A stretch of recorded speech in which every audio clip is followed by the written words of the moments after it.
অল্প রানের কঠিন ম্যাচ, রাবাডাকে একদম শাসন করে দিল রাহুল তিওয়াতিয়া ও শাহরুখ খান। দর্শক, আইপিএল এর 37তম ম্যাচে গুজরাট টাইটান্স খেলতে নেমেছিল পাঞ্জাব কিংসের বিপক্ষে। আর এই ম্যাচে খেলতে নেমে পাঞ্জাব কিংস আগে ব্যাট করে পুরো 20 ওভার খেলে 142 রান করে অল আউট হয়ে যায়, যেখানে তাদের দেওয়া 143 রানের টার্গেটে গুজরাট টাইটান্স ব্যাট করতে নেমে ওপেনিং থেকেই দারুণ খেলছিল।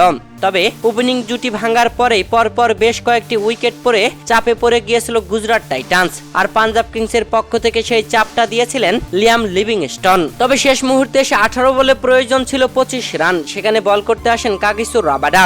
রাবাডার করা এই ওভারে রীতিমতো তাণ্ডব ব্যাটিং করে দলকে যেন জিতিয়েই ফেলেছে গুজরাট টাইটান্সের দুই ব্যাটার রাহুল তেওয়াতিয়া ও শাহরুখ খান। যেখানে কাগিসো রাবাডার এই ওভারের প্রথম বলে 4-এর বাউন্ডারি মারেন রাহুল তেওয়াতিয়া, এরপরে বলে একটি সিঙ্গেল, তারপরে বলে বিশাল ছক্কা মারেন শাহরুখ খান, তারপরে বলে সিঙ্গেল ও তারপরে 2 বলে 2টি বাউন্ডারি। যেখানে মোটে এই ওভারে 19 রান তুলতে সক্ষম হয় দুই ব্যাটার। আর এতেই যেন ম্যাচটা বেরিয়ে যায় পাঞ্জাব কিংসের হাত থেকে। শেষ মুহূর্তে এসে 5 বল হাতে রেখে দুর্দান্ত জয় তুলে নিয়েছে গুজরাট টাইটান্স 3 উইকেটের ব্যবধানে। আর এই জয় তুলে নিয়ে রীতিমতো খুশি ছিলেন গুজরাট টাইটান্সের অধিনায়ক শুভমান গিল ও রশিদ খান। রীতিমতো উল্লাস করে মাঠ মাতিয়েছেন তারা।